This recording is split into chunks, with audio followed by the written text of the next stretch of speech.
I welcome you all to this class, and the title for this course is Fundamentals of Cryptocurrency Trading and Blockchain Technology. Now, this is a 7 days December Crypto Bootcamp session by Ginakev Digital Academy, that is abbreviated as GIDA. This class is majorly for newbies, raising newbies, bringing newbies on board, getting them to learn more about cryptocurrency and blockchain technology. It's not just about trading, but understanding the fundamentals. What are those major things that guide the market? What are the major things that make up cryptocurrency? So this is what this entire course, this entire 1 week course is all about. So I welcome you all to this class once again. And like I mentioned, once you are here in this call, ensure you click the share button, get the link, and then send to others who aren't here so that they can come on board. And if they are having issues joining with the link, you notify them to just search for the channel official GIDA or search Ginakev Digital Academy, and they will find the channel, and then they will see the YouTube live ongoing. Now, about me, my name is Okoye Kevin Chiboyem. I'm a blockchain and cryptocurrency trader based in Nigeria. Now, my personal mission is to accelerate Africa's transition into a sustainable and developed economy by leveraging on innovation, capital, and policy. Now, my background is in biochemistry, microbiology, and teaching generally. Now, I'm very passionate about cryptocurrency education and driving of adoption of blockchain and crypto assets across Africa and the world generally. So by the end of this 7 days crypto training class, you should understand what crypto basically is, how to use exchanges, what is DEFI in relation to crypto, several use cases, and how to make money from blockchain. Now, you can follow me on Twitter by searching at Kevin Chiboyem. That is my Twitter handle. And on Facebook, you basically search Okoye Kevin Chiboyem, and you will get, to connect with me. Now, what is GIDA? Ginakev Digital Academy is a crypto academy that specializes on crypto education, providing insightful trading education on emerging digital currencies for optimum profits. Now, at GIDA, we teach cryptocurrency and blockchain, assisting newbies, especially that is those persons just coming into blockchain, those just coming into crypto. Our focus is on mass adoption. And mass adoption, we don't target those who are already knowledgeable, but those that have little or no knowledge in order to bring them up to speed. So we assist them and each other in this space, providing individuals opportunities that abound, which they can leverage on. Now, the goal of GIDA is to expose Africa and a greater part of the world to the new digital world creation through cryptocurrency, blockchain, DeFi, and its various facets. Now, for more information, ensure you join our Telegram and Facebook groups. They are the two most important places you should be at, and the link to them are in the description of this YouTube live. If you click the description, you're going to see the link to the Telegram channel. As you can see on your screen, you just search on Telegram official GIDA. You get access to the Telegram channel and the chat room. And on Facebook, you can search official GIDA. You get access to the group as well. So for day one, which is today, we're going to look at crypto and blockchain basics, and we're going to focus on money and its evolution. We're going to look at fiat money, cryptocurrency, Bitcoin, blockchain, crypto exchanges, wallets, and then we have the question and answer series where I will take all your questions on everything that has been covered in this course. And as well, for day two, we are going to look at spot and futures trading. You get to understand what a blockchain explorer is, what trading actually is, because many persons trade without understanding these fundamental and rudimentary things. You get to know what KYC is, how to use a crypto exchange generally, although we have been specific on Bybit. That is the exchange we're using for this class. And, ensure you sign up using the Bybit link in the description. The description of this class, you can click there and you get the link for the Bybit account, which we are specifically using. Ensure you register with that link as you get a $30 bonus. And I will explain more on that soon. So ensure you sign up on Bybit. But the knowledge we give you here can be applied to any crypto exchange generally. Now you're going to understand types of orders, trading styles, sports trading, futures, P2P, and then we'll take your questions for day two. Now for day three, we are going to have practicals, of the crypto and blockchain basics, which is majorly the spot and P2P trading. So we're going to do practicals majorly on WhatsApp, On day two, we're going to do practicals right here, in the call. We're going to have practicals. And on day three, we're going to do the practicals on the WhatsApp groups. So if you are not in any of the WhatsApp groups, you can try to see that you join any of them, because we're going to have practicals there. Each person is going to post it, and if there are any corrections to be made, you'll be corrected accordingly. This may also proceed into day four. Now, day four proper, we are going to look at blockchain consensus mechanisms.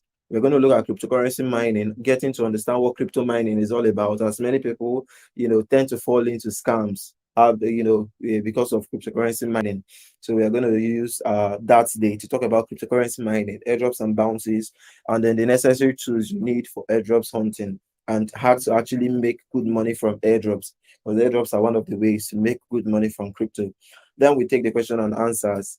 These 4 days are majorly the days we'll deal on the online and the learning aspect. Then the remaining 3 days are majorly going to focus on, on establishing what we've learned. Everything you've learned during these 4 days, the remaining 3 days are going to be meant for getting to understand it in depth and seeing that you actually, everything you've learned is well understood. And we're going to give you tasks. I'm going to give you assignments that you are going to do and submit within these remaining 3 days. And after which I will assess you, each and every person who is partaking of this course. I'm going to assess your record from what you do, from the tasks that are given to you, to see if the purpose of this class was actually achieved or not. So this is the course outline. I believe you are taking down notes. Ensure you are taking down notes when we start the class proper. It's very important, so you can always go over it again. So I repeat, for day one, this is the course outline for day one. This is for day two. And on each day, you're going to see the course outline proper. So you don't have to worry about taking a record of it right now. Just focus on that of day one. And this is for day four. Now we're going to look at today's, without much ado, let's look at today's business for the day proper, which is money and its evolution, which is the day one of this course. Now, what is money? It's very important that you understand what money is before you can understand what cryptocurrency it's all about. Now, money is basically a tool to exchange value. You understand? Money is basically any tool that is used to exchange value, and any object can actually be used as money. Any object can be used as money. Value is a shared belief. These are the three most important things you have to understand about money. Anything I see to be valuable, that turns to money. We can choose anything that is valuable to us, that we believe in. We can collectively agree that this is what we use as our currency. So if you can recall, even in the past, they used things as rocks, seashells, cowries. Those things were used as money in the past. And you can also recall that they used gold back in the past as the main form of money. So the only reason why this seashell, or somebody picks up a rock from the ground and then it gives it to you as payment for something, is you believe that you can actually exchange. Both of you have agreed that that rock is valuable. That is what gives money its power. The reason why you can collect Nigerian naira when you offer me a payment, a service, and I give you Nigerian naira in exchange for that service, is you believe in the Nigerian naira. That is, you place value in it. I place value in it. You place value in it. That is what gives it its what it's that makes it so valuable. That makes it as the official currency that we are using. The same thing applies to various other currencies that are being used today. Now, the main thing you have to understand is value is a shared belief. And money has value simply because the society believes it has value, as I mentioned. That means that any object at all can be used as money. As I mentioned, rocks have been used, seashells, cowries, and now we are using the paper money, which we call the fiat money. Now, obviously, some objects are more suitable to be used than others, because you look at things, there are various criteria. You can't pick up a rock now and give me as money because I can't carry it around. So they have various criteria that you look at, that makes things more preferable to be used as money. Just like the paper money we use today, it is quite light. That is the first and most important thing. It's light, So it can actually be used. So there are various things that make some form of currencies more preferable to use. Gold is scarce. That is another thing that makes it easy to use as money. It's scarce, hence giving it more value. And it's something that it's shiny. There are various criteria that you look at. But what you basically have to understand about money is that anything at all can be used as money once value is being placed on it. Now, I talked about fiat. What exactly is this fiat? Now, fiat money is basically paper money that is issued by the government, and it's a legal tender that replaces gold and other commodities. It is portable and easy to use. It's not scarce, that is, it's inflatable and has no intrinsic value. Now, let me explain. Basically, when you talk about paper money issued by government, you talk about things like Nigerian naira, or the paper you use, that is the fiat money from Nigeria. And then you have the US dollar, that is what they use in the US, that is the fiat money. You have the GBP, you have the Ghanaian cedis, all these are referred to as fiat money. Any money at all that is issued by the government is what you refer to as fiat money. Any money at all that is issued by the government is what you refer to as fiat money. Now, this is actually a legal tender because it's backed by the government. In essence, the government brings it to you, they propose this thing to you, they believe in it. That is the value I'm talking about. The share value is created there because the government places value on it, and then you as well, you are expected to believe and key into it.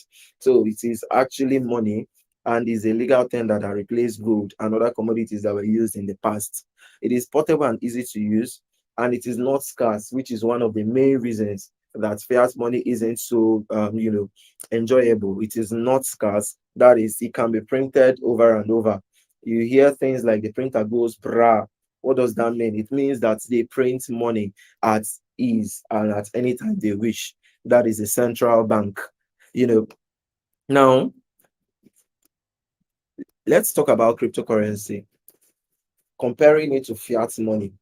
Now, you understand that I said that fiat money is paper money. Now, cryptocurrencies are digital money. You have to understand one thing. There is one phrase at the end there called currency, fiat currency, cryptocurrency. What does this tell you? This tells you that these both words are all, means of payments. They are all money. Cryptocurrency is money, fiat money is money. But the difference is that one is physical, which you can touch, while the other is virtual. You cannot touch Bitcoin, you cannot touch Ethereum, you cannot touch the rest of the crypto because they are digital forms of money. Now, cryptocurrency is not issued by the government. The government issues paper money to you and they can print it at any time, hence giving it inflation. But cryptocurrency cannot be duplicated or destroyed. It cannot be duplicated. It cannot, the government can't just wake up one day and decide to print another, 100 bitcoins. It's not that way. It is definite that it is going to be scarce. That amount that has been created at the beginning is what remains. Now, cryptocurrency is distributed and it is borderless. That means the way we have Nigerian naira only covering the region of Nigeria, it can't go outside the border. Nigerian naira can't be used for payments in Ghana, obviously. Ghana has their own currency. Nigerian naira can't be used for payments in US. US has their own currency. But cryptocurrency is borderless. This means that I can decide to pay somebody in Bitcoin right here in Nigeria. If I travel to the US, I can decide to pay the same person in Bitcoin. It has no borders. That is one beautiful thing about it. So it kind of connects the entire world together, making it a global village. Now, cryptocurrency is distributed, which is P2P. Now, the main reason why cryptocurrency was actually created is to remove the middleman. The government has always been the middleman in the case of fiat money, and you can't do anything about it. You can't say the government shouldn't print money. They do things at their own discretion.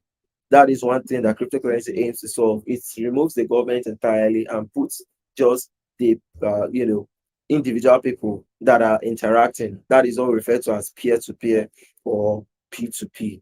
Now, what is Bitcoin exactly? As I mentioned, cryptocurrency is digital form of money.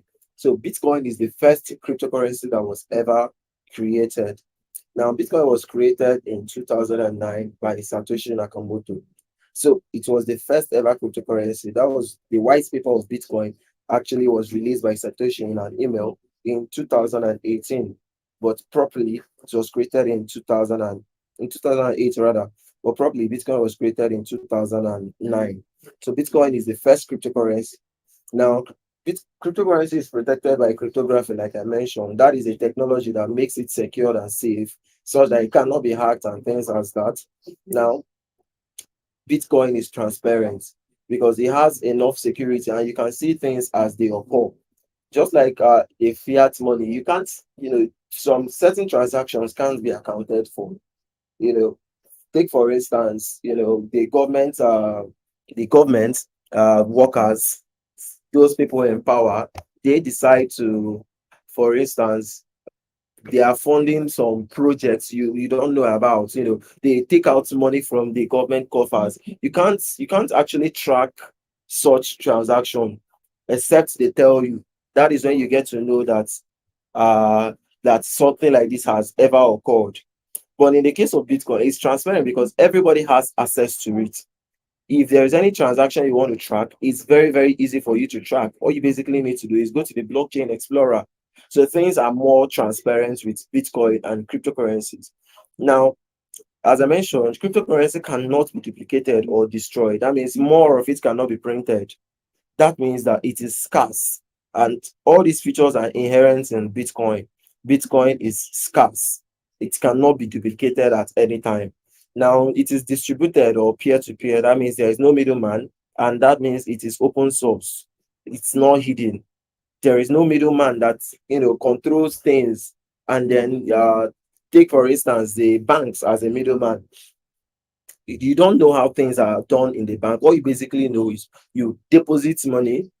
When you want to withdraw, you go there and take out money. When you want to transfer money to another person, you go there and click on transfer. If you're using their mobile app or if you're filling the form, you fill a form and they send it to the next person. You don't know the processes involved.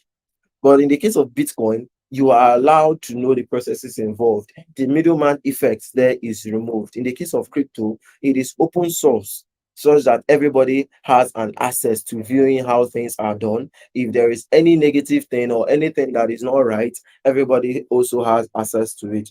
Now, Bitcoin is borderless as is a part of cryptocurrency, and then it's censorship resistant. This means that nobody can actually place a ban on it. It's not possible for Bitcoin to be banned. It's censorship resistant. Now, who created Bitcoin? Like I mentioned before, the most important thing you need to know is Satoshi Nakamoto. This is the inventor of Bitcoin. Now, it's not known if Satoshi is a single person or if Satoshi is a group of persons that came together to create this, as the identity is kind of pseudonymous. So the identity of Satoshi is pseudonymous. Nobody knows his identity. Now, he launched Bitcoin in 2009 and disappeared. And since then, nobody has heard from him.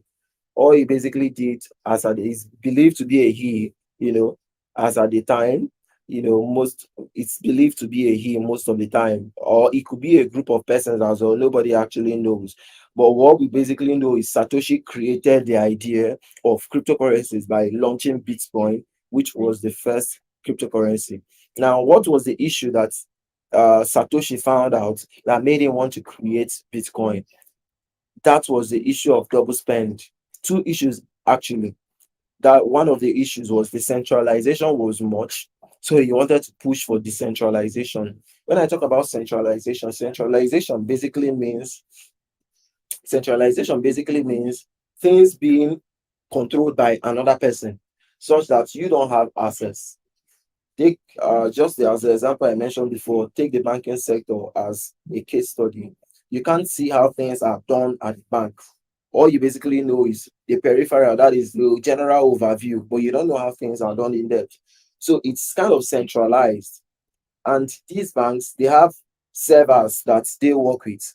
They have servers that manage data for them. If these servers are attacked and hacked, the data gets leaked out. So decentralization was a problem which Satoshi saw, and he wanted the middleman entirely removed, such that everybody has access and a role to play. That is where the decentralization came about. So Satoshi was actually the inventor of decentralization. Now, the second problem he discovered was the double spend problem.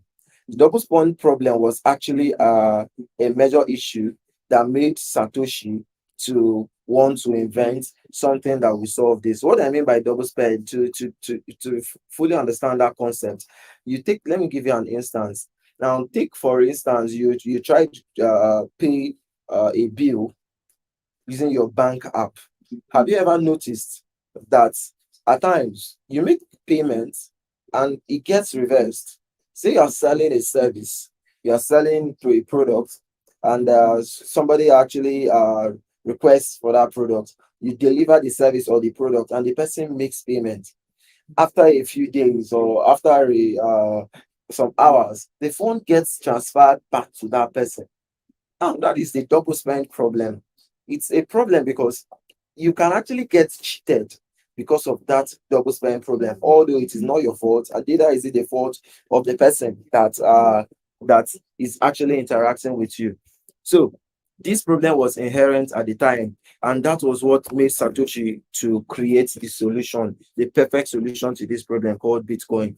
Now, the double spend problem is not there in the case of crypto and Bitcoin. There is no transaction that can be reversed in the case of Bitcoin and crypto. Once you send any money, it's sent there final. And all the nodes, all the computers, everybody can actually track it. If I interact with a person, and the person is saying that I've not sent the money, anybody can check and confirm whether I really sent this money or not. Simply get my wallet address or the person's wallet address, go to the Explorer. It's very, very transparent. Paste the person's address. You will see if the transaction is there or not. So the double spend problem is not there in the case of Bitcoin, because once any transaction is done, it cannot be reversed. Have that in mind. So when you're trying to send crypto to anybody, have it in mind that if you mistakenly send it to the wrong address, if you mistakenly send it to the wrong address, it cannot be reversed. I hope this is clear. Now, what is blockchain? We keep talking about Bitcoin. What is blockchain exactly? Now, blockchain is the founding father of Bitcoin. As the name implies, blockchain. Let's analyze that name critically. Now, we have the word chain there, and then we have the word block. What is chain? Blockchain is a chain of blocks. When we talk of a chain of blocks, you have to look at it as though you are building a house. You see the way they place the blocks. They place the first block, there is a cement, the second block, cement, third block, cement. So that cement is like a chain connecting all the blocks together. Do you understand? That is what the blockchain is. An ever-ending, a never-ending loop of blocks that are connected together by chains. Now, what is that thing that is contained in that block that this chain is controlling or joining together? Blockchain contains data. It's a special type of ledger. I believe you all know what ledger is if you did business studies in your primary or secondary school. Ledger is a kind of book used to store records. It can store anything. It's a very voluminous size of book. You can use it to store to do bookkeeping, keep records of things in your store, in your shop, things like that. That is what ledger is. It can store any data. It can store exam records. It can store any kind of data. That is what the blockchain is. It's a special type of ledger that is online. It's a distributed database, and it's a chain of linked blocks, like I said, and a distributed database. When I talk of distributed database, it means that the records that are stored in this block isn't just in one place. Rather, it is spread across various networks. So what you see in the block that is added right now, it's spread across all the nodes. We refer to those computers that store these records as nodes. If you can see this image right here, I'll zoom it so you can see it clearly. These are nodes. These are nodes. You can see one node here, see another node. All these yellow dots you can see here. So a block is added immediately, and immediately it's added, it is spread across all the nodes. So there is no way that anybody can actually cheat this network. That is the transparency aspect of blockchain. Once anything is added to the blockchain, it's final. So there is no way I can be dealing with Emeka and I've sent money to Emeka. Emeka says I didn't send. Once I made that payment, it's going to be spread across all these networks. So either I or Emeka is lying. And the easy way to verify is simple, because whatever record was taken has been spread across all the nodes. Do you understand? So the blockchain is a chain of linked blocks, and it's a distributed database. Now, this distributed database can actually store any type of data. It can store monetary records, which is the most common application of blockchain. It can store documents, all sorts of data, and it's tamper proof. Tamper proof because whatever thing is entered into the blockchain cannot be edited. Take note of that. Whatever thing that is entered into the blockchain, it cannot be edited. And that is a very, very good thing. Now, going further to talk about blockchain, like I said, it can store all sorts of data. Now, unlike the conventional system, a blockchain is made up of multiple copies of a specific database. Like I told you, it's spread across various nodes. So it's a network of synchronized databases. So imagine that the same computer program or file is replicated across thousands of computers, and they communicate to ensure that everyone is on the same page and that the information is valid. This is exactly the beauty of blockchain. So you can just imagine that you sent an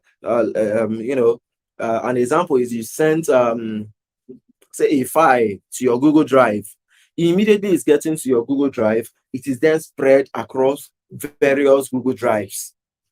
See the beauty of the thing. So there is no way it can get lost from your own Google Drive and you will not find it in any other place. That is it. So it's more like things are being replicated immediately across thousands of computers. And basically, what does it store? It mostly stores data. Data can be of any type. So recall what a ledger is. Like I mentioned, a ledger is a book that records financial transactions. That is debits, credits, balances, and dates.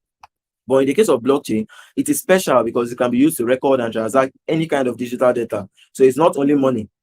Now, it's even more important to use the blockchain because the data is immutable, because it's part of a tamper-proof system. A tamper-proof system is a system that has no loopholes. Do you understand? A system that has no loopholes. So blockchain data can only be changed if all participants on the network agree. That is what we refer to as consensus. And it's very, very impossible that I sent a transaction, all the nodes have agreed that I really sent that transaction, and I say the person is saying no, he didn't receive. So the only way that that thing can be possible that he didn't receive is if all the nodes that agreed in that transaction, that the transaction data has been spread to, now reverses, and it's very impossible. So if one of the nodes is trying to be a bad actor, it's just like making noise, because all the other nodes can never come into agreement with such thing. So with a blockchain, the participants do not need to trust each other. Everyone keeps tracks of balances and transactions.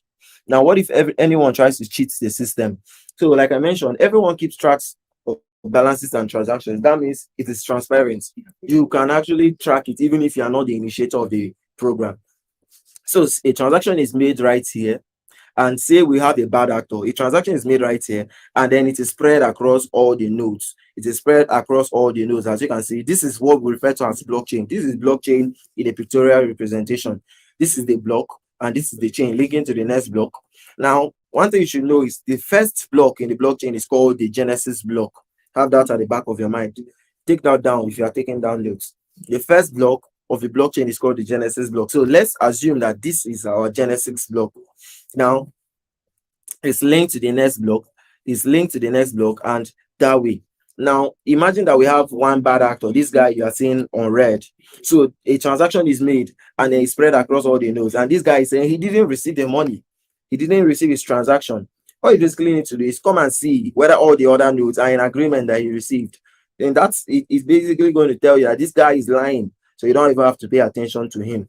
Now, one thing you have to understand, when we refer to block means this data, and it's added at different intervals. Say for instance, the Bitcoin block time is 10 minutes. So every 10 minutes a new block is added. Every 10 minutes a new block is added. That is how it keeps getting added every single 10 minutes of the year, of the right from its inception. Most blockchains, most other coins have different block time. Some have it at 1 minute, every 1 minute a new block is added. So you can imagine how long the blockchain is and how much data has been stored on the blockchain until now. Now let's compare Bitcoin and blockchain. Many people have actually mistake Bitcoin for blockchain. If you ask anybody to explain what Bitcoin is, they may then be telling you about blockchain. Or if you ask them what is blockchain, they may be telling you about Bitcoin. Now, let's compare and contrast to understand if we are really following. Now, Bitcoin is a digital currency. Blockchain is not a currency, it's not a coin. Rather, it is a distributed database. That is one of the major differences you should know. Bitcoin is a digital currency. That is a coin. Blockchain is not a coin, it's not a digital currency. It is only a distributed database that can store any data. Now, Bitcoin is a financial asset, it is tradable. It is tradable. Bitcoin is a financial asset. Blockchain is not a financial asset. It can record any kind of information. The fact that it records transaction details of businesses doesn't mean it's only for finance. It can record any kind of information. Now, Bitcoin is the first and most popular cryptocurrency. That is one thing you should know about Bitcoin. Why blockchain can store any kind of data. Blockchain is the father, then you can say that Bitcoin is the son, because Bitcoin is built on the blockchain. Now, Bitcoin is a computer software. Why blockchain has several use cases. Bitcoin, has open source code. Blockchain has various ways to build it. There are various ways to build a blockchain. Now, Bitcoin runs on the public and decentralized. Bitcoin is public and it is decentralized. That is peer-to-peer. Now, blockchain is the digital ledger on which Bitcoin is built. So this is the fundamental thing to understand about Bitcoin and blockchain, so you don't get it mixed up. Now, what is fiat money and Bitcoin? Let's compare and contrast. The major differences. You may be asked this someday, and I will definitely ask you this towards the end of this course. Now, what is fiat money? The difference between fiat money, that is your Nigerian naira or USD, Ghanaian cedis or whichever, and Bitcoin is that fiat money is centralized. Fiat money is centralized, while Bitcoin is decentralized. Centralized means that it is controlled by governments. Why the decentralization there means is peer-to-peer. It's just me and you, no middleman. That is the beauty of it. Just me and you. There is no middleman. Now, fiat money is not scarce. Why Bitcoin is scarce? That is, the supply is definite. And as it keeps getting added into circulation, now Bitcoin has a total supply of 21 million. Have that at the back of your mind. There are only going to be 21 million Bitcoins in this world. I think the world population right now is in billions, about 7 something billion, if I'm not mistaken, as at the last time I read something related to that. But for this billion, 7 something billion number of people in the world, there are only going to be 21 million Bitcoins to serve this number. So you can just imagine how scarce that is. And obviously, the law of supply and demand. When a commodity is scarce, that is when the price keeps going up. And that is what you've seen happening to Bitcoin over the years. The price keeps rising because the quantity cannot serve everybody. But in the case of fiat money, it's not scarce. It can reach everyone. That is why you see our naira keeps going, keeps going down. That is one side effect of the fiat money. It's not scarce. Unlimited supply. They can decide to print it at any time. I think you read the news recently. The government just printed out fund. They print fund every month, and this is not good for the economy. That is inflation. The money is too much. But in the case of Bitcoin, the supply is controlled and it is limited. Those 21 million Bitcoins, once it's completely mined, there is no more Bitcoin that is ever coming up. I think at this time, 18 million Bitcoins have been mined. 18 million Bitcoins have been mined from that 21 million. And as new blocks are being added, each Bitcoins are being mined. Have that at the back of your mind. So every 10 minutes that, every 10 minutes that coins are being, that blockchains, every 10 minutes that blocks are being added to the blockchain, understand that Bitcoin is being mined. Now, these mined Bitcoins are added to the circulating supply. So from the 21 million Bitcoins, we have about 18 billion already in supply, circulating supply. But there is no new coin that has been added to the 21 million. That is the beauty. So the supply is limited as Satoshi has designed it. And most cryptocurrencies model after this. Although some have inflationary tokens that the supply increases, but major cryptocurrencies go after this model. So the supply is limited. And if at all there is inflation, it's not going to be as much as what you see in the fiat system. Now, fiat money has chargebacks. That is, things can be reversed. I send you, I send you money. You then go to the bank and say, or say for instance, I send you money. I discover you now scam me, or something like that. Because I have somebody in the bank, I simply put a call across. Hello, help me block this person's account, or help me reverse the money. The money will be reversed. But in the case of Bitcoin, transactions are irreversible. The reversing could be good in some cases, but it's never good, in most of the cases. So chargebacks are not good. Just like the first example I gave you, having a transaction with someone, you make the payment, and then having received the service, when you receive when the person that pays for this service reaches his venue, the money is reversed. In essence, the service has been offered to that person for free. So this is one inefficiency that Bitcoin aims to solve. So these irreversible transactions. Now, fiat money is inefficient because it has various drawdowns. Why Bitcoin is fast and cheap, and then it's censorship resistant. I suppose you all are following, and I want you all to right away indicate in the comment section if you are following by typing right on. Let me be sure you are all following. Indicate in the comment section by typing right on. Indicate in the comment section by typing right on. Let me be sure you are following. If you are following, indicate in the comment section by typing right on. Indicate in the comment section by typing right on.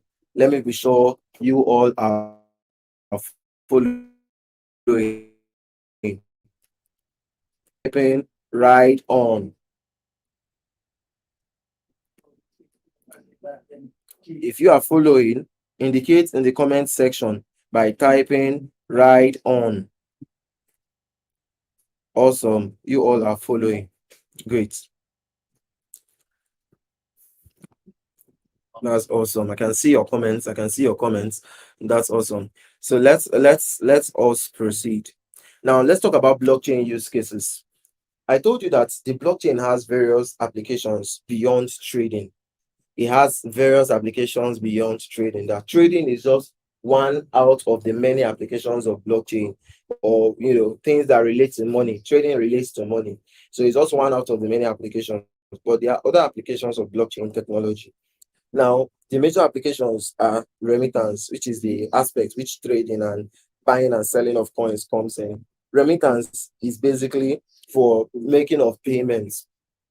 Now, you must understand that the major aim of cryptocurrency is what? For making of payments.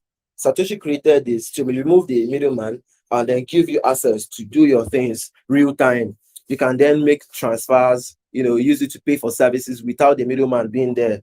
You simply send me Bitcoin, I give you the service you need, and we are good to go. We've done the business. There is no middleman watching us. Now, the aspect of store of value that people have not now turned it into is still a good one, but it wasn't the core goal actually. So when you see people storing Bitcoin now to sell at a later time as store of value, they use it to hold their money, their assets. That is, use it to store fiat. The Nigerian naira that would have just been deteriorating due to the inflation, they use it to buy Bitcoin or other crypto and hold. That is as store of value. That was not the main original goal anyways. The main original goal was to use it for transactions, which I believe you all do transactions every day. There are certain stores that accept Bitcoin as means of payment, although not in this country. They are not so much in this country, but there are certain stores around the world that accept Bitcoin. You've heard some stores accepting Shiba Inu. You've heard of airlines accepting Dogecoin as means of payment for their services. This is the main aim of Bitcoin and crypto, that is being used as means of payment.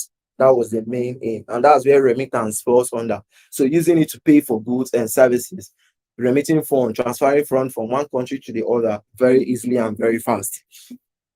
So that's the aspect where store of value, that's the trading aspect, also comes in. Now, another use case of the blockchain is in supply chain and in healthcare. We'll talk about supply chain. In supply chain, like I mentioned, the blockchain is used to store data. Is used to store data, and you can track this data real time. Whatever thing you are seeing on the blockchain is what is exactly happening right now. The blockchain doesn't store data after it, a very long time after it has happened. You can see things real time. So whatever thing you see on the blockchain is what is actually happening right at the moment. An instance is if I send you a transaction right now, once I just send you that transaction, copy the address and go to the blockchain, you are going to see that payment, whether it has gone through or not. You see it on the blockchain. Now, bringing it down to supply chain, which I wanted to talk about. Using blockchain in supply chain implies that in the blockchain, okay, let me break down what supply chain is easily so you can easily flow. When we talk of supply chain, this deals with all the processes, including starting from generation of raw materials, that is getting raw materials, producing of of products, the transporting of these products to the various places where they are needed, the selling of this product, store, that is tracking the data. It's just like tracking that. Okay, another very easy instance so you can easily get this. Say you order something from China, you order a product from AliExpress, well, that's from China or any store. When this product is getting you, you cannot actually track exactly that this thing has moved from the seller's house to the store. From the store, it has arrived in Lagos. From Lagos, the thing is now at Kaduna. From Kaduna, is now in Kano. From Kano, is now in, you cannot exactly, you only get the long information that is now in Nigeria. And you wait for a very long time, you now get it at your location. You can't know how the process really is. That is where the centralization thing comes in again. So this one removes the centralization aspect of it, because with this, you can now track the data real time. So all this information, both from right from the very first process, which is the generating of raw material, until the final process, which is getting it to the final consumer, the supply chain, blockchain can be used for it to track those data. Now, it can also be used in healthcare. When I talk about healthcare, using of blockchain in healthcare is one of the best and very good applications of blockchain which should be explored. Now, in the healthcare sector, you've observed that many people have issues with their health, but the records are not there. The records are not easily accessible. It's not that they are not there, but they are not easily accessible. Let me give you an instance so you can easily get this. Say somebody is traveling and the person has an accident on the road. The person has an accident on the road. Now, this person that has an accident on the road, normally he has a health issue that he has been managing wherever he or she is based. Now, this person now having an accident on the road and being taken to a clinic, they don't exactly know what's wrong with this person. All they are saying is just their accident wounds. They can't exactly know the medical condition of this person because they do not have access to that person's medical record. They may then apply a wrong medication that would affect this person and obviously kill the person, because they don't know whether he has a condition that the kind of drug that they are going to apply to him is going to have a side reaction. And this has led to a lot of deaths. Now, let's bring it to blockchain to see how blockchain can solve this. Now, say we create a blockchain, a public or private blockchain. Understand that we have two types of blockchains.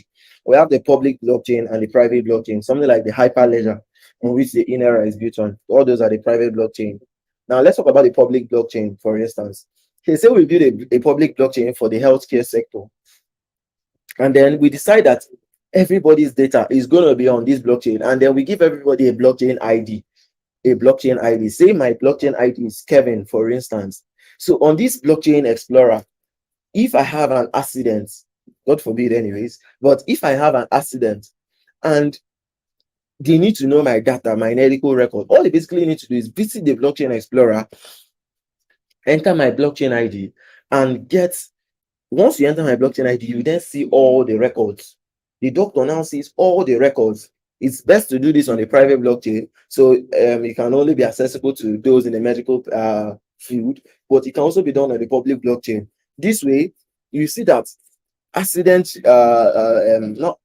deaths will be definitely reduced, because everybody can have access to medical records at any time. There are also times when say a hospital, the cabinet gets bombed or fired, got sit down.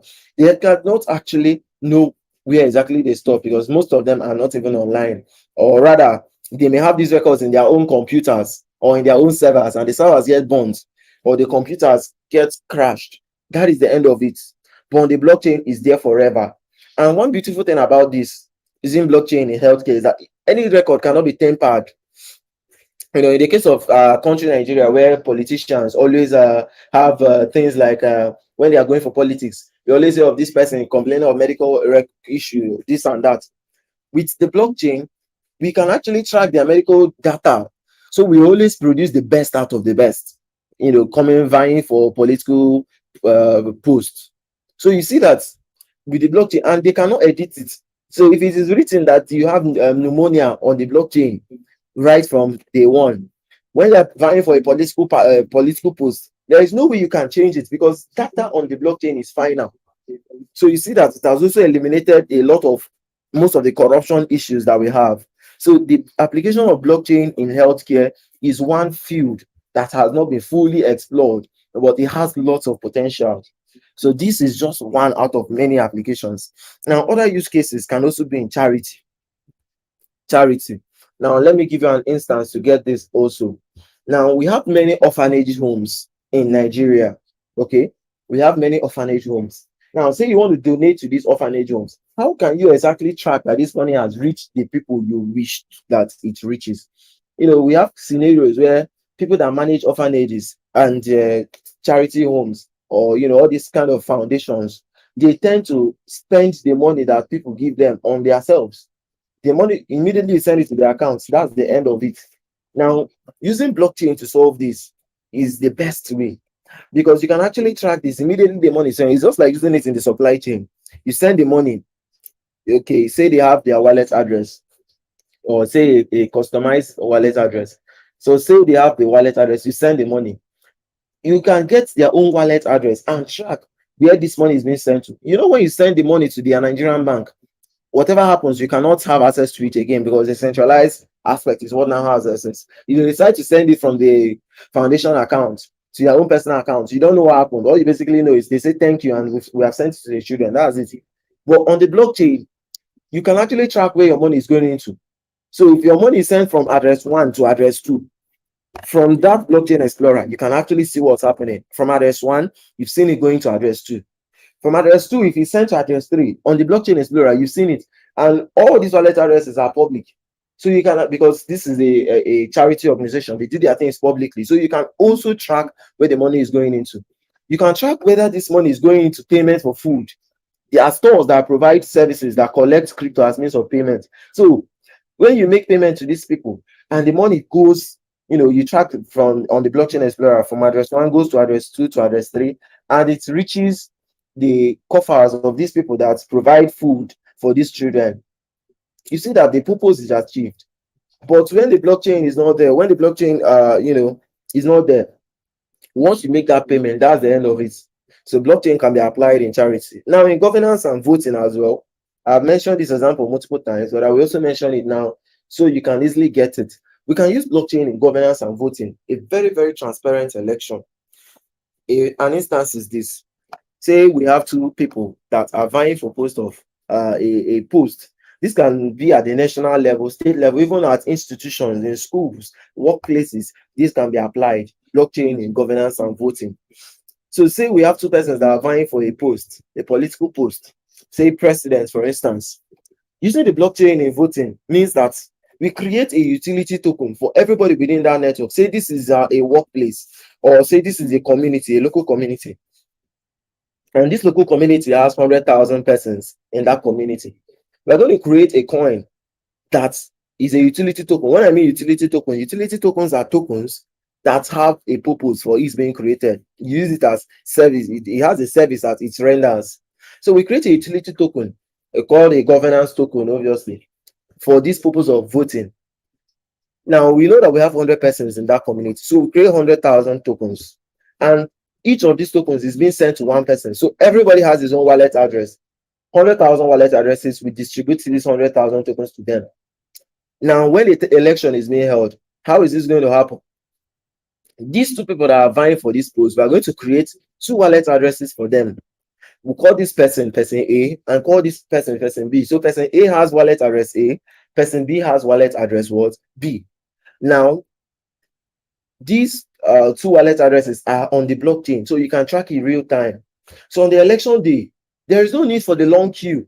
where people are going to stand online. The sun is striking on them. There is nothing like election rigging, because there's no people that are going to come and steal ballot boxes and things like that. You don't even need to be present.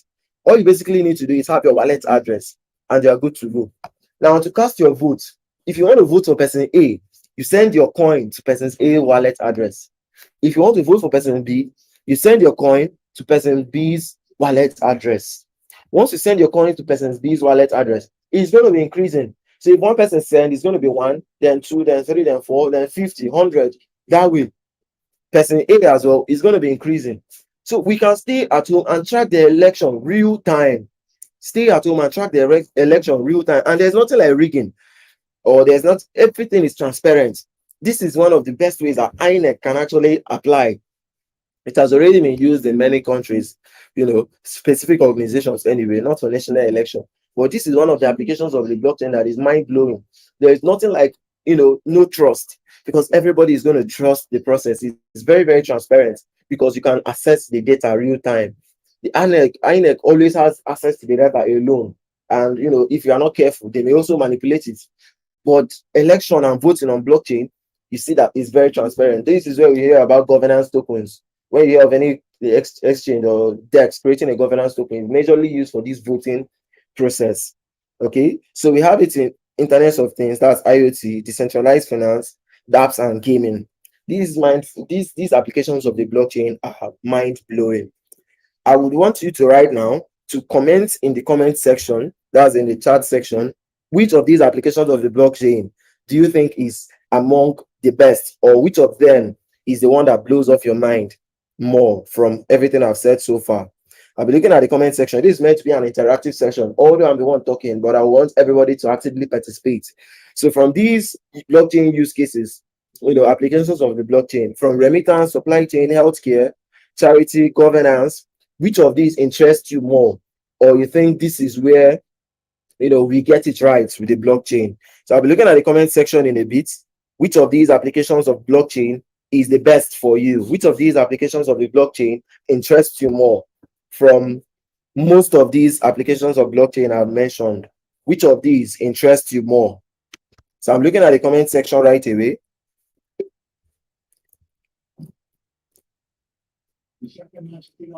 Interesting. Many people are looking at governance and voting. Okay. I can also see the healthcare. Many are interested in healthcare. Okay. Ensure you comment.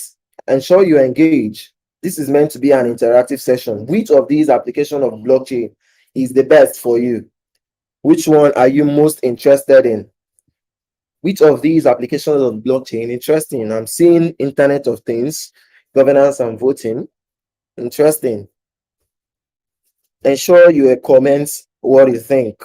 Which of these applications of the blockchain is most interesting for you?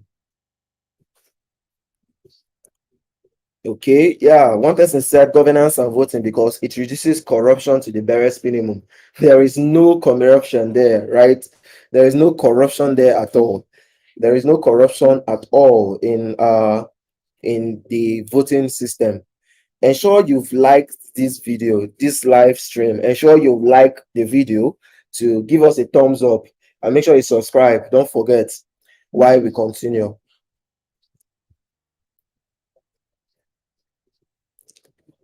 All right, so let's go ahead. I've seen your engagements and it's been nice. So let's go ahead.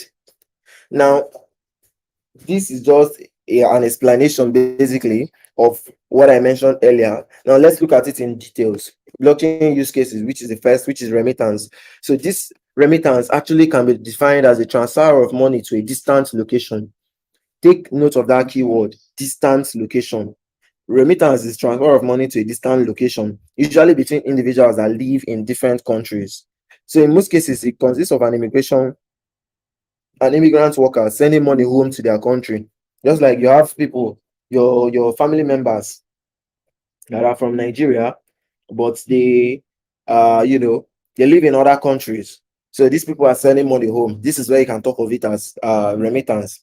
Now, actually, in the world today, remittance represents the largest flow of funds in the developing world. Now, the remittance industry experienced significant growth of up to 9.8% in 2018. Now, unlike traditional services, the remittance services, the blockchain doesn't rely on slow process of approving transactions, which usually goes several through several mediators and requires lots of manual work. What does this mean? You see in the bank, you know, when you go to deposit money to send to another person, even within the same country, you see how long it takes. This person is approving the accountant, or the teller person there spend lots of time attending to one person, then the next, then the next, then the next. You can imagine how it would be if everybody in the world wanted to deposit or send money across to the other person the same day. We'll not be able to finish. But in the blockchain, it doesn't rely on that slow process of approving transactions. Things are done very, very fast, ultra fast. You understand? It doesn't go any through several mediators. That is, the middleman is entirely eliminated, leaving just you and that person. If I want to send $100 to another country, I don't have to go to the bank, spend lots of hours on queue. And when you talk of remittance, like I said, it talks about sending to another country. So if the people in this country, from your own, if you have in this country, say for instance Nigeria, before the money gets across to the person in the other country, it's going to be delayed of up to 3 days. You have that in mind. And number two, you're going to be charged. And number three, you have lots of mediators before the money gets through there. But in the blockchain, it eliminates this. So the blockchain solves some major problems facing the remittance industry, which the major problem is high fees and long transaction time. That is the major issue facing the remittance industry. You must understand that the blockchain is not here to kill the traditional financial system, but rather it is to make it better. Just like Jesus Christ would say, I'm not here to change the laws, but just to modify them and amplify them to be better. That is what the blockchain exactly is. So you may feel like some of the things that blockchain is here to solve are already being done in the real world, although they have some loopholes. The blockchain is here to reshape them and make them better. So the major problems faced by the remittance industry is the high fees and the long transaction time. So the blockchain here is here to solve it. Now, let me blow your mind. Did you know that on October 26, 2020, the largest Bitcoin transaction in history was made? Somebody transferred $1.8 billion worth of Bitcoin. At that time, it was about 8,000 BTC, for instance. And it was worth about $1.8 million in a single BTC transaction. Now, guess what? The fee for that thing was just $0.8. $0.8. It to move over such a high amount. And the transaction was sent and received in just 10 minutes.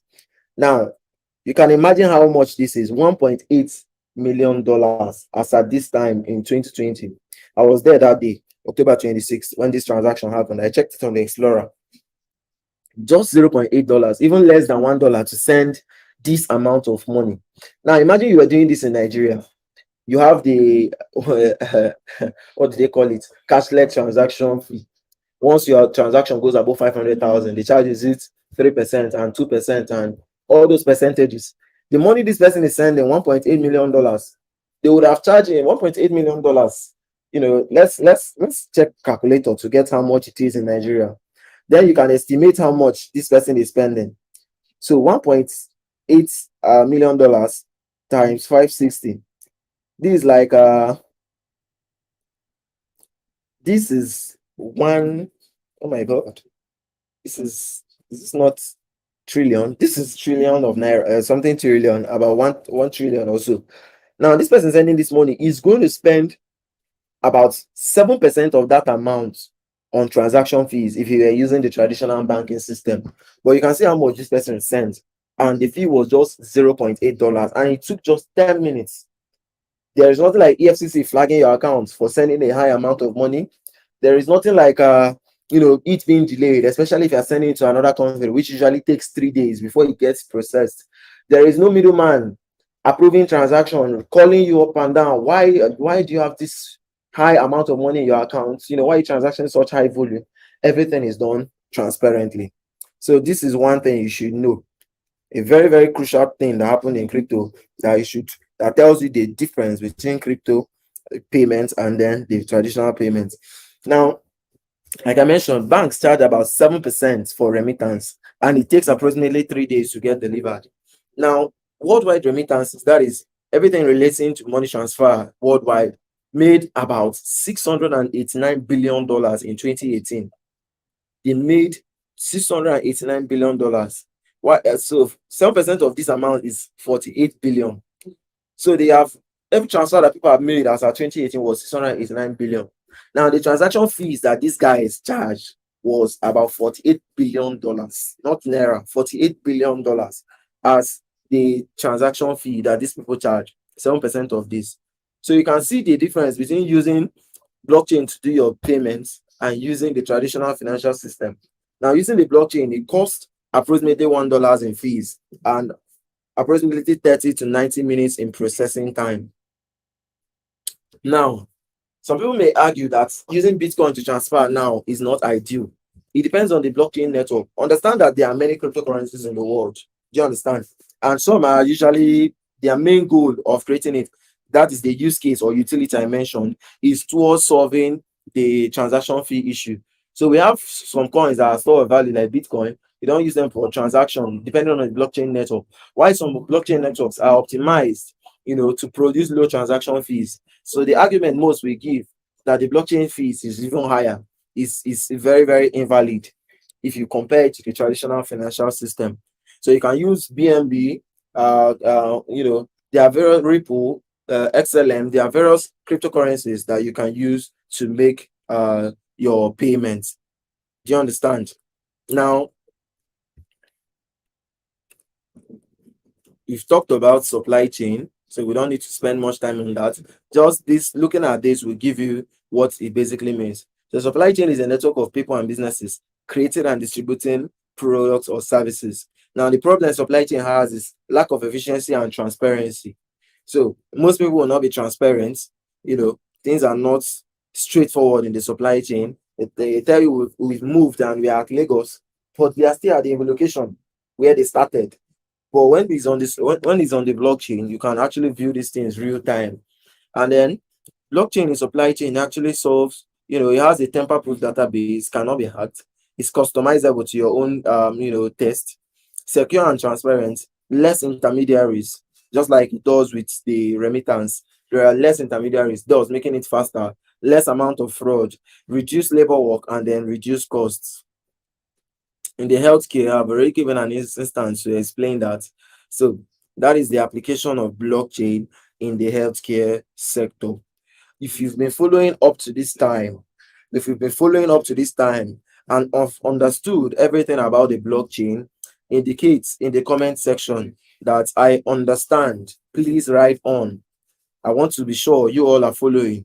Indicate in the comment section by saying, I understand the blockchain now. Please write on. Let me be sure we are all together. If you've been following up to this time, indicate in the comment section with I understand. Please write on. I'm looking at the comment section now. Indicate in the comment section by understand. Please write on. Indicate in the comment section by saying I understand. Please write on.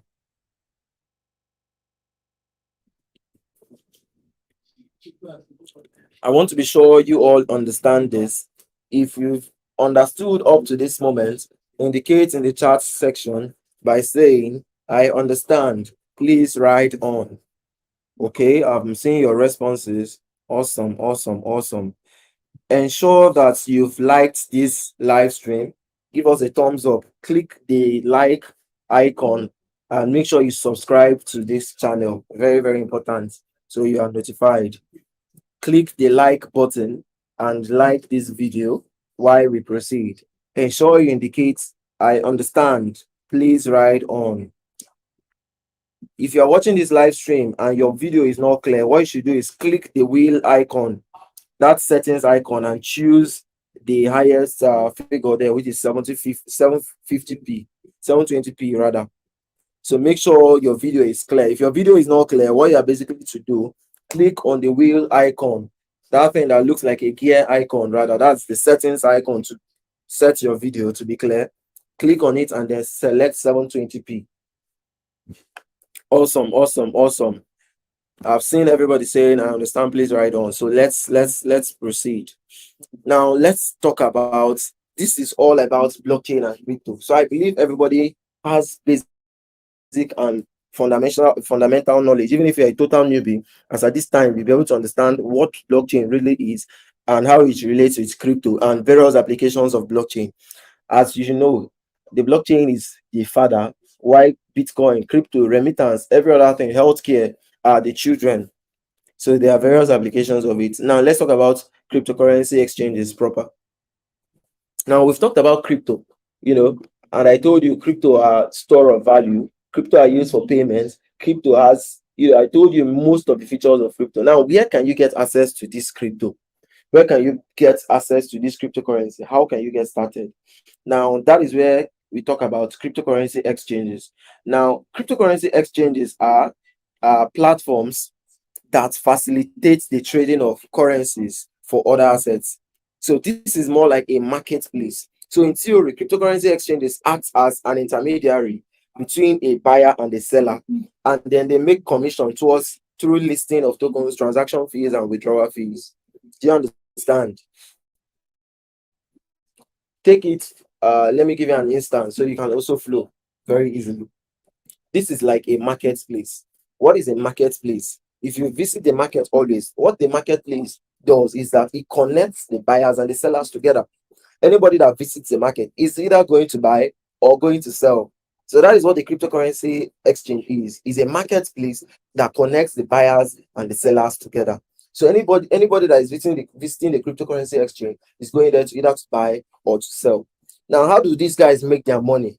How do the crypto exchanges make their money? So they make their commission through listing of tokens. They make their money through transaction fees. For each buy or sell you do, they charge you transaction fees, but it's usually very low amounts that you wouldn't notice, right? Around 0.1 or 0.2% of the amount you are trading. So it's very, very low, typically less than $1. And then they charge withdrawal fees when you are taking out money from their exchange. So just like the marketplace connects buyers and sellers in the real world, crypto exchanges plays the same role in crypto. You understand? So that is what cryptocurrency exchanges are. So this is one important thing that you should know about exchanges. This is the most basic explanation you should know about exchanges. So they connect buyers and sellers together. Now, types of cryptocurrency exchanges. We have two main types of crypto exchanges. Now, before I go to these types, one thing you should understand is when you are visiting a crypto exchange, there is always somebody to take your order. If you are going to buy, there's always someone to sell. If you are going to sell, there's always someone to buy. Have that at the back of your mind. So when you have crypto, do not be afraid. That's where shall I be able to sell this thing? How can I sell? How can I sell? Is there somebody to buy? Do not be afraid. Because on a crypto exchange, you always have buyers standby and you always have sellers standby. So, like I was saying, we have two types of crypto exchanges. We have centralized exchanges and then decentralized exchanges. Centralized exchanges are called CEXs, CEX, centralized exchange. Then decentralized exchanges are abbreviated as DEX, DEX. Now let's talk about centralized exchange. Now, decentralized exchanges are exchanges that act as a third party between a buyer and seller. Centralized exchanges, they act as a third party between a buyer and a seller. It's just like the traditional financial system, but an improved version of it. All the problems you see with the traditional financial system, all the problems you see with the bank, you know, in the case of this centralized exchange, it's just like the bank, but an advanced form of it.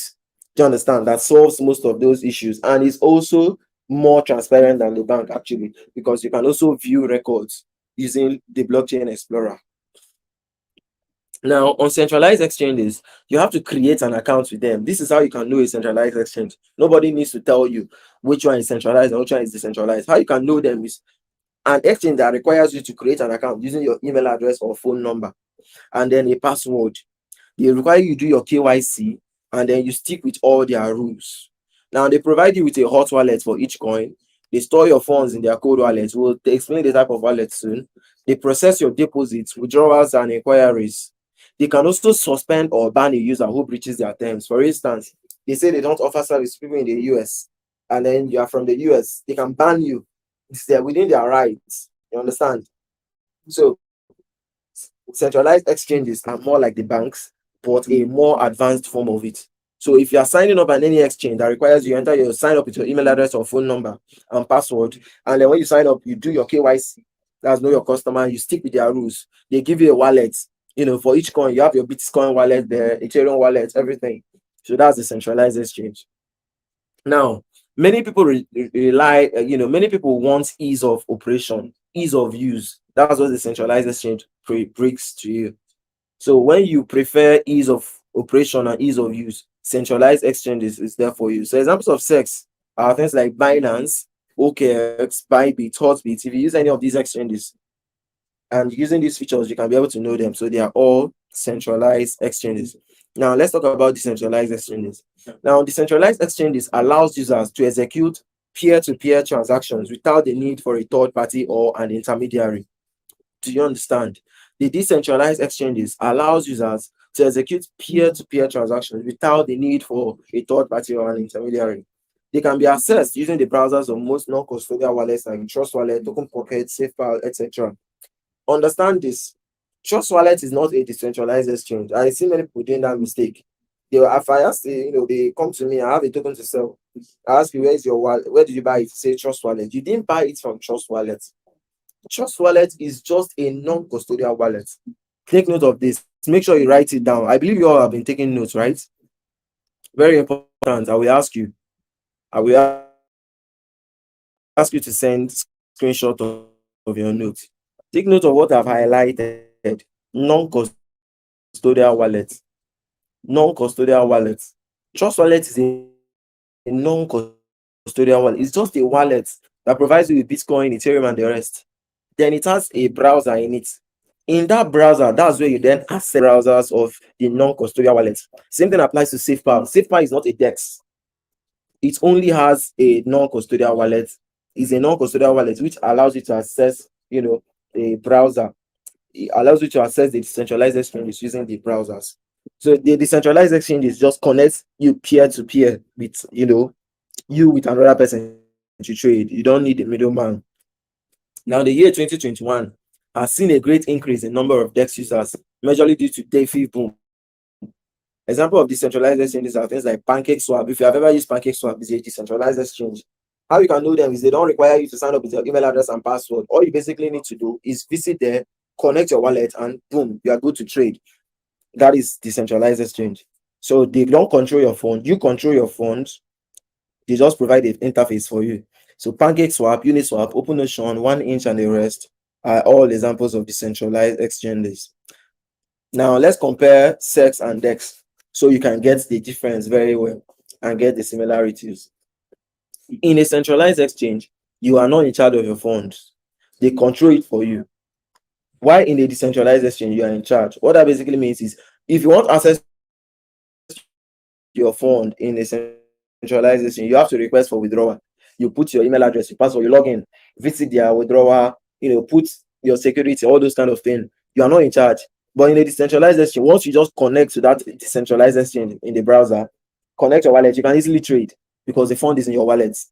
Now, a SEX, the centralized exchange is in charge and does majority of the things for you.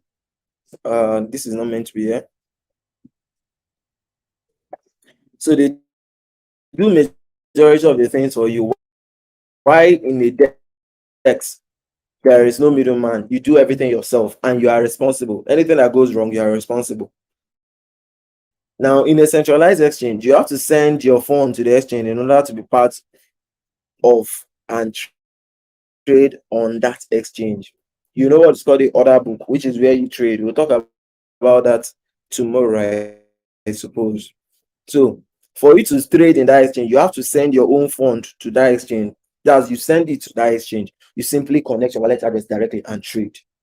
Now, in a centralized exchange, the exchange is responsible for you and your fund. Go to your fund. I think there's a centralized exchange that was just hacked recently, this week. I want to know if any of you is up to date. Indicate in the comment section if you know the name of that exchange. What's the name of that exchange that just got hacked this week? Indicate in the comment section if you know the name. There's a centralized exchange that got hacked this week. Indicate in the comment section if you know the name. Do you know the name of the centralized exchange that just got hacked this week? When I talk of hacked, millions of dollars are stolen.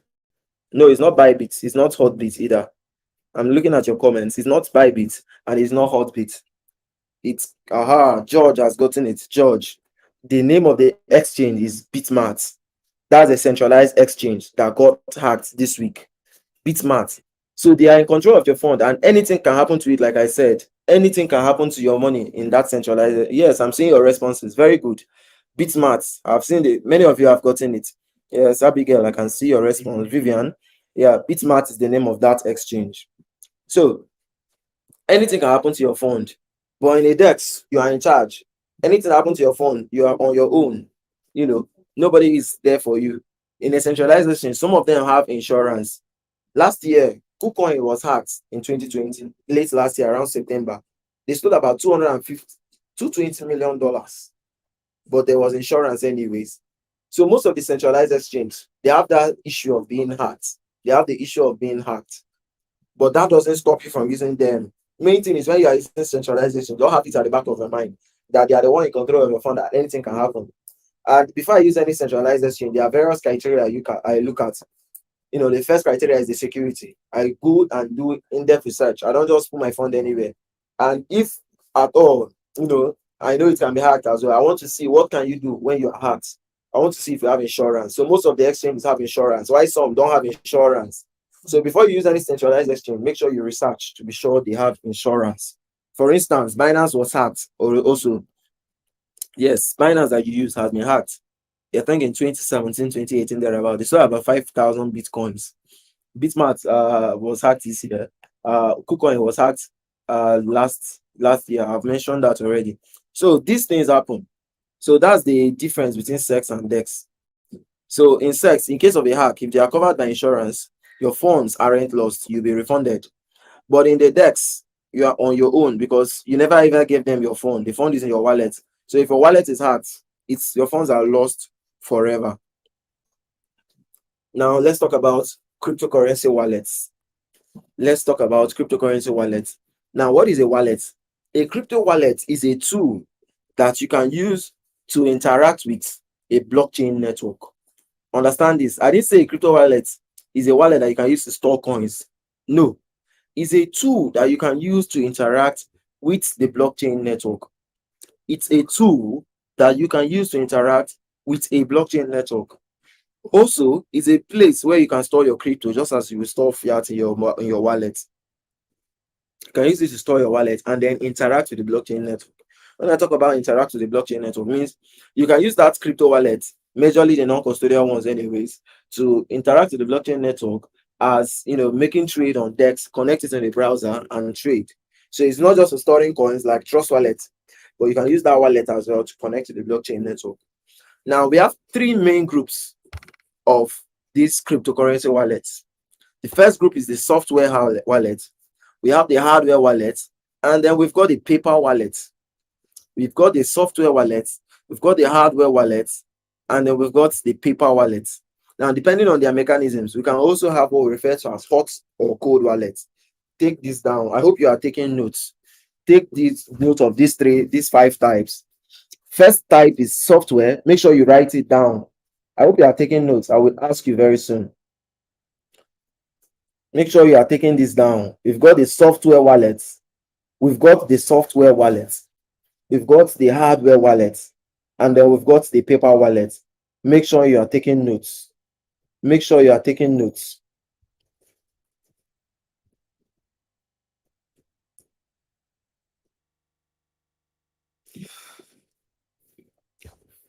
Then you can also refer to them as hot or cold wallets. You can also refer to them as hot or cold wallets. Now, let us proceed to explain them. Now, let's talk about the hot and cold wallets. This sounds odd. Hot, cold, wallet. How does it relate? Now, let me explain. When we talk about a hot wallet, it is any wallet that is somehow connected to the internet. Main thing you should focus on now is any wallet that is connected to the internet is a hot wallet. Do you understand? Any wallet that is somehow connected to the internet is a hot wallet. For example, When you create an account on Binance or on Bybit and you send your funds to your wallet, you are depositing into Binance's hot wallet. Why is it a hot wallet? When you are going online, it's connected to the internet, isn't it? So it is a hot wallet that they create for you. When you sign up on Binance, that wallet you are seeing, when you click on deposit and you click on BTC, that wallet address you see there is called a hot wallet. That's a proper name. It's not just a BTC wallet. Make sure you know this. I'm going to ask you in due time.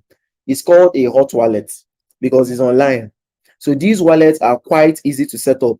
You can just sign up on Binance and you've set it up, and funds are easily accessible. You can withdraw at any time, making them convenient for traders and other frequent users.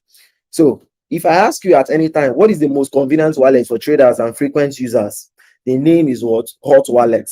That is the most convenient wallet for anybody because it's easy to set up and use. Then the second type of wallet called cold wallets. These ones have no connection to the internet. That's the major difference.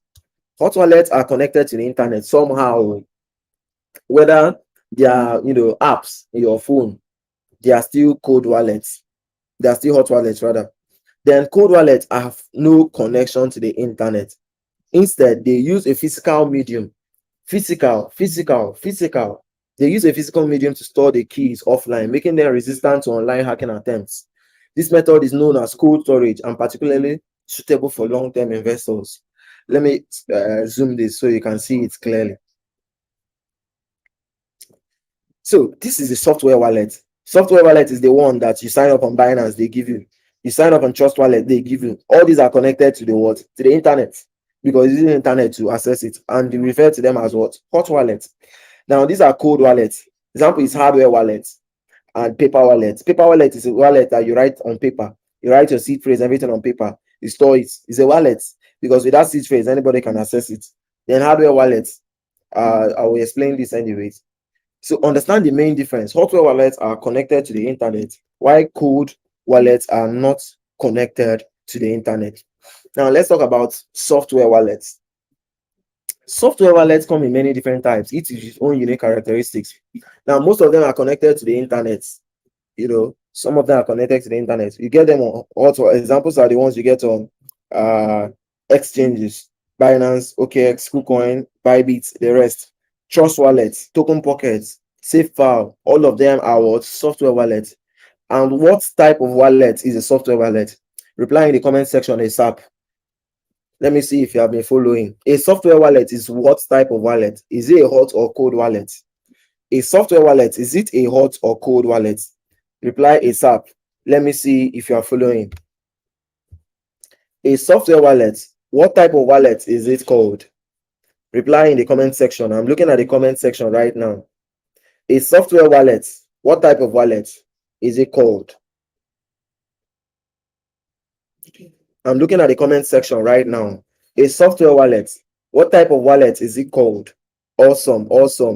You all are following. It's called a hot wallet. Very good. I'm seeing very great responses. Awesome. I think about 20 persons have replied. A software wallet is called a hot wallet. You all are following. Okay. Somebody said I should zoom. Let me see. Let me see if I can zoom more.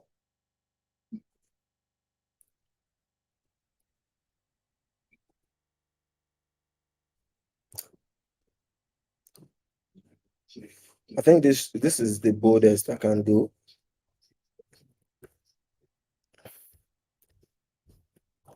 Awesome. I've seen your responses. That's a good one. You all are following. Now, so anytime you sign up on Binance or any exchange, both centralized exchange and non-custodial wallets, you are given a software wallet. Now, let's talk about hardware wallets. A hardware wallet are physical and electronic devices that use a random number generator to generate public and private keys. Now, the keys are then stored in the device itself, which isn't connected to the internet. Hardware wallets constitute a type of cold wallet. I've told you they are cold wallets, and they are deemed the most secure alternatives. Do you understand? Hardware wallets are the most secure alternatives. If you're a crypto trader, you must have the hardware wallet. Examples are the Trezor, we have the Ledger, we have KeepKey, and then we have the SafePower hardware wallet. I don't know if you all have heard about it. I think I bought for some people some months back. If you are in my community before now, any of my WhatsApp communities, I bought for some people, you know. So we ordered for them. So these hardware wallets are the most secure ways to get access to crypto because it cannot be hacked as it's not connected to the internet. You just send in your crypto to them and then you let them go. Whenever you need them, you now connect back to the internet.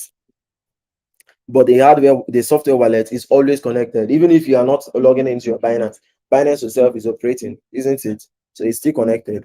Now let's talk about paper wallets. A paper wallet is a piece of paper on which a crypto address and its private key are physically printed out in the form of QR code. Do you understand what this means?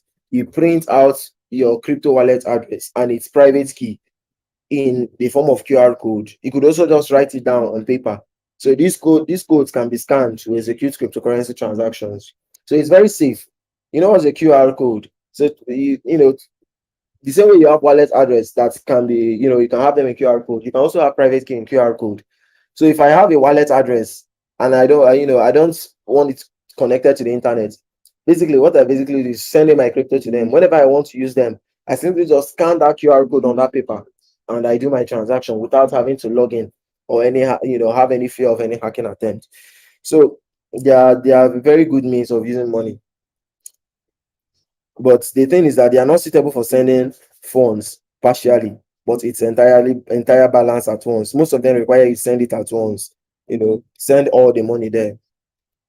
Now, one of the biggest benefits that the cold wallet provides you is that you have your crypto wallet beside you wherever you go. That's the beauty of having cold wallet. This what's the name of this wallet? This cold wallet, I told you we have hardware wallet and paper wallet as examples. Now, example, this ledger, this is how the ledger looks. This is how it looks. Look at this thing. It's just like a flash. You wouldn't even know that somebody is carrying millions of dollars behind you. The person just holds a flash. So it looks like a flash disk, a USB flash. That is how this wallet looks. So it's very, very portable to carry around. It's very, very portable to carry around. So that is one of the benefits that it provides you. It gives you the opportunity to hold your crypto beside you wherever you go. Can take the device out of your pocket. It's very, very small and compact. It enables comfort and discreetness while transferring huge amounts or simply carrying them around. Now, one thing you should know is that hot wallets are the most vulnerable wallets in the world. I told you they can easily be hacked. So most of these high-profile hot wallet offering sites have major security measures put in place, but all it takes is the smallest loophole for your savings to be gone forever. Now, why both of these type of wallets, that's the cold and the hot, have their pros and cons, like I've told you. Anyone you choose depends on what you are looking for. For instance, if you are just hoping to have a small amount of cryptocurrency in an easy and convenient location that you can always access anyhow, then a hot wallet is your best bet. But if you're storing a huge amount of Bitcoin or crypto, you should rather opt for a cold wallet. Now, the security of hot wallets is dependent on the security habits of the individuals and third parties. They are vulnerable to theft because they are constantly connected to the internet. This basically means that your own hot wallet, that's your Binance or your Bybit. Let's talk about Bybit since that's what we're using. So your Bybit account, you have created an account, you have your 2FAs there set up. If you don't do the 2FA or you are not very careful or your security is very lax, it's not Bybit's fault if your own account gets hacked and your crypto gets stolen. Do you understand? So your own security habit is very important. I had a session on crypto wallet security some months back. You can go to the Facebook page and watch that there. It's there on the Facebook page. Just search official GIDA on Facebook and you'll find the Facebook page. The videos are there. So you have some tips on how you can protect yourself. So if you have a Coinbase account, this is also considered a hot wallet. So if Coinbase gets hacked, you could lose your fund. If they have insurance, you also get reimbursed. Now, let's talk about non-custodial and custodial wallets. Now, what does the word custodial and non-custodial mean to you? Before we talk about the wallet, let's try to understand the word. Custodial means somebody is in charge of it for you. It's not like a guardian. You understand? It's like a guardian. Then non-custodial means nobody is in custody of it. Non-custodial and custodial. Non-custodial means that This is a decentralized type of wallet where the customer owns its private keys. You have your private keys or your seed phrase. Any wallet that gives you your seed phrase or private key, that wallet is a non-custodial wallet. Do you understand?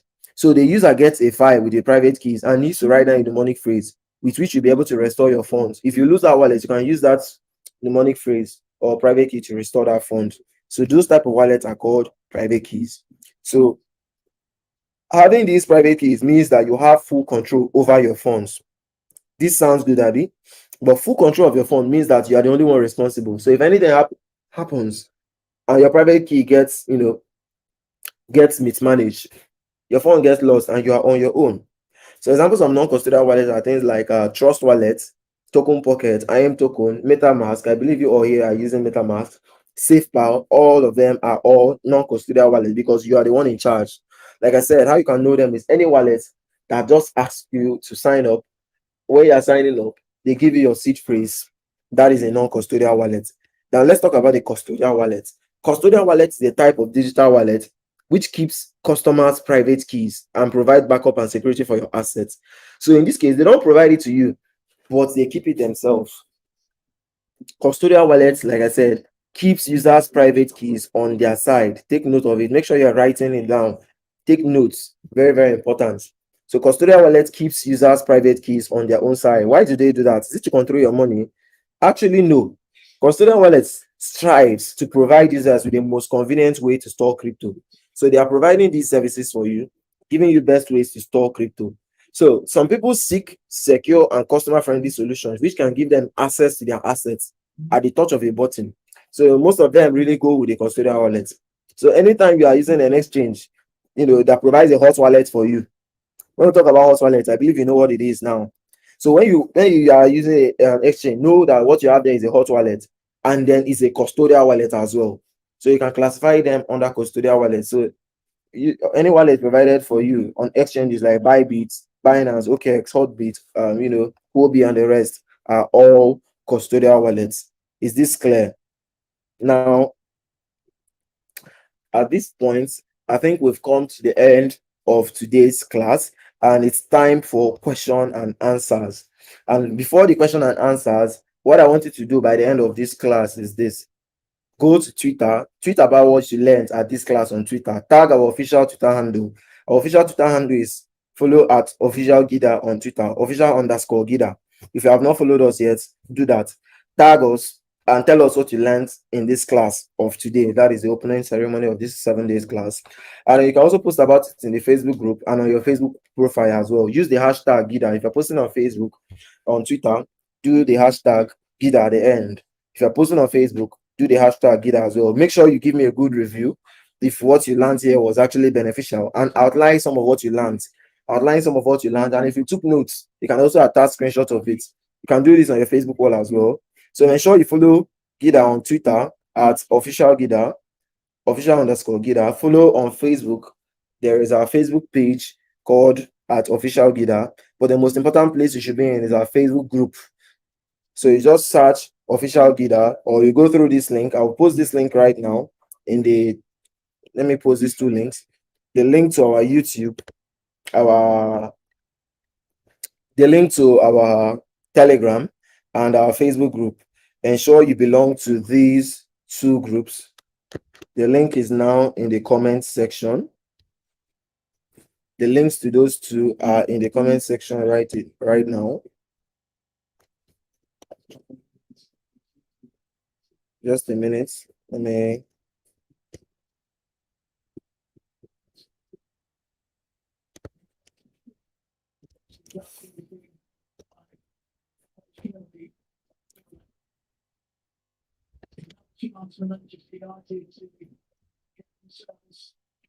All right. So the link to our Telegram channel is on the comment section right now, and the link to the Facebook group is there. Ensure you are in that Facebook page, in that Facebook group, and on the Telegram group. So ensure you give me a good review. Don't forget to write this. It's very, very important to give us publicity. If you learned anything beneficial, ensure you do this. And when you are posting, tag our Twitter handle, tag our Facebook handle as well. If you're posting on your Facebook profile or on the Facebook group, anything you've learned and attaching any of these screenshots, make sure you tag us. And if possible, you can also tag me. Follow me on Twitter at Kevin Chiboyim. And on Facebook, you can find and follow me. Just search Okoye Kevin Chiboyim. So it's time for question and answers. And I'm looking forward to taking at least 5 questions. So if you have any questions from everything we've explained so far, everything I've taught in this session, you can ask right now in the comments section.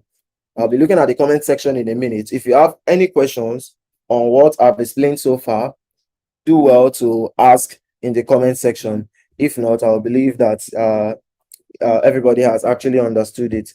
And yes, the recording for this class, this is a live broadcast, so it's going to be here forever. So ensure that after this class, you come back and rewatch it to fully understand and take notes. I'm going to ask you for these notes in the WhatsApp groups. I'm going to ask you for these notes in the WhatsApp groups. And no, you will not get a PPT. So you are going to get a video recording. It's always here. The video recording is always here. If there is anything you don't understand from everything we've explained so far, ensure you ask in the comment section right away.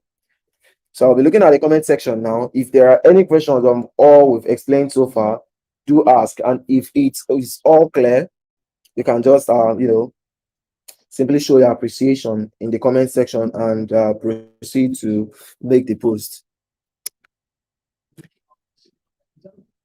Are there any questions, or everything is very clear?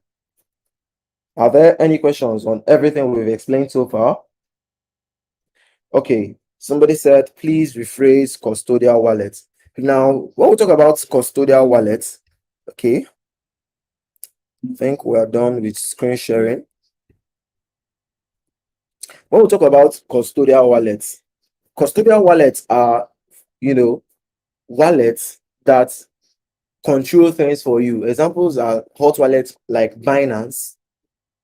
When you sign up on Binance, they control the things for you. They don't give you the seed phrase. They don't give you you don't get a seed phrase. You don't get a private key. All you sign up is with your email address and password. Those are custodial wallets. Why non-custodial wallets are wallets which you have control over. That is, there's nobody controlling it for you. That's the meaning, custodial and non-custodial. Is it clear? I've just that's just the basic meaning of custodial and non-custodial wallets. Is it clear? And then, okay, I'll take a second question. Like I said, I'll be taking just 5 questions. The second question, somebody said, how can a country incorporate blockchain? It all depends on the application of blockchain which they want to apply. You can use it in voting, you can use it in healthcare. There are various applications of the blockchain. You can use it in remittance. You can create CBDCs, that is central bank digital currencies. I think Nigeria just launched one, although it is now the process is not that straightforward. Various countries like USA and China have been trying to launch their CBDC for I think 3 years now. They've been on it researching, but Nigeria just went into the process at once. But it's still fine. So they can also explore such opportunities and get themselves involved. So there are various applications of the blockchain can be explored. Okay. Is there any other question? What are paper wallets? Paper wallets are wallets that, I think this will be the last question. Paper wallets are wallets that you write your seed phrase on a piece of paper, or instead of getting out your seed phrase, you can scan it. There is a QR code. You can either choose to get your seed phrase as words, that is the 12 words which you usually get, or you can choose to get your seed phrase as a QR code. So you just go and print it like paper. You know how you photocopy things? You print it out from the computer. So you can then print it out from the computer and then you store. So whenever you want to access your wallet, you basically scan that QR code and that is it. So remember, make sure you sign up on Bybit using that link in the form description. There is a link in the description of this class. Click on that link and sign up on Bybit. That's what we're going to use. If you have ANS, make sure you create an account using that link, because you have a $30 bonus that awaits you if you use that link. I partnered with them to ensure that everybody that is participating in this class gets a bonus. And I will explain about the bonus tomorrow. So make sure you click on that link in the description of this class and sign up on Bybit. If you've not filled the Google form for this class, make sure you fill the Google form. Is also there. Do you understand? So at this point, I think we'll come to the end of the class. Make sure you come over to rewatch all the videos and recordings and ensure you do the review thing. on Twitter and on Facebook. Do have a great evening, everyone, and see you. If you're on the WhatsApp group, you can then continue your conversations from there. Good night.